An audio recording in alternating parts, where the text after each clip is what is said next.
I want to welcome you to the Learning Clinic on CKLU 96.7 FM. This is the Learning Clinic radio show, and I'm your host, Bob Kerwin. Tonight we're going to talk for a little while about the management issues and challenges in the mining industry today, and we have Gilles Lebeau, who is Vice President of the Mansour Group of Companies, in the studio to talk about some of the issues and challenges that he is experiencing and that he has seen in his particular role. Gilles, welcome back. Thank you. It's been 2 years already since you were here last time. And Gilles, just to give a little bit of background, can you tell us a little bit about what the Mansour Group of Companies is all about? Well, the Mansour Group is, we have actually 18 different companies. 18 different companies. Companies. And I would say most of our activity, say 75% of it, is related to the mining sector. So we do manufacturing of ground support. We supply locomotive services and a wide range of products to the mining industry. We're also involved in recycling and other, I will say, non-mining businesses.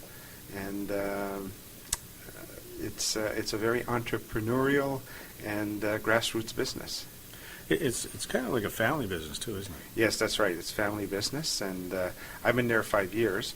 Before that, I actually worked for a large international company, so I got to see sort of the two sides, which I call institutionalized business, and the more grassroots side. So it's quite interesting to see the difference. So you've been able to see how they're different and how they're alike, I imagine, in many ways as well. Yes, that's right.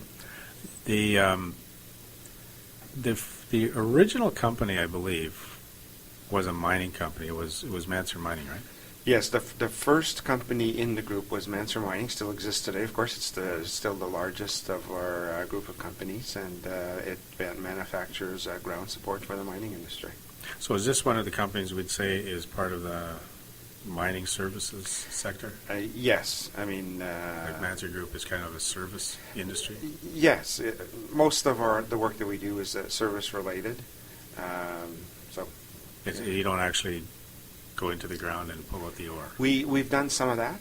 We've done some of that in the past. We had a company which I changed direction on, I'm going to say, a couple of years ago, but we did that for about 10 years, where we actually did the actual mining development work and so on. So, yeah, we have experience in doing that also.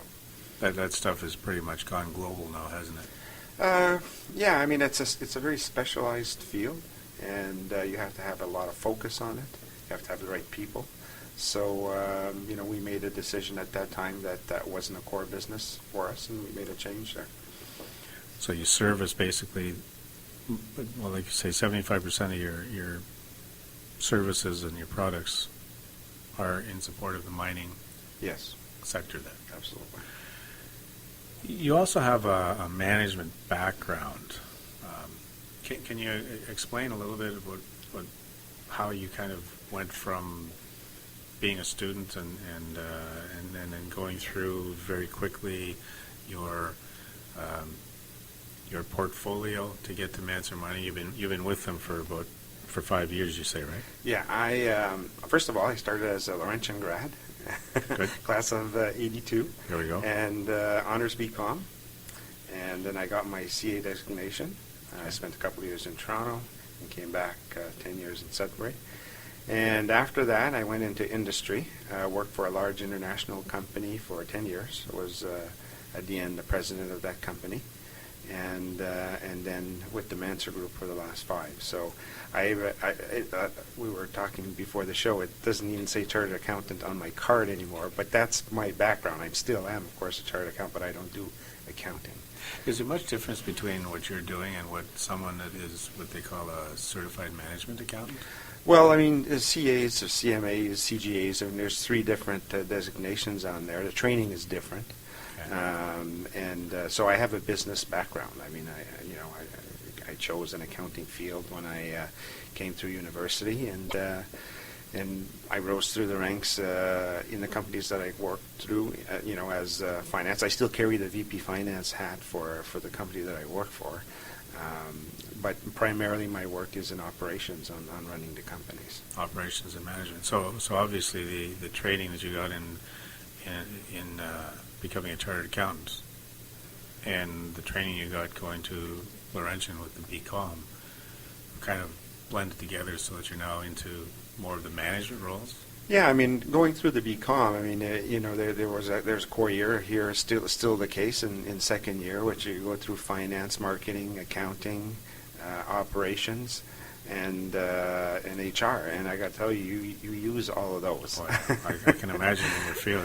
All three of my sons went through the commerce program here, and I know, and they graduated in 98, 2000, and 2002. So I know what you mean. You get quite a grounding, and then if you want to specialize, my niece actually just became a CA, so she's still working with the books and working with the numbers, but having knowledge of the financial end of management sure helps you when you're dealing with the day-to-day operations, right?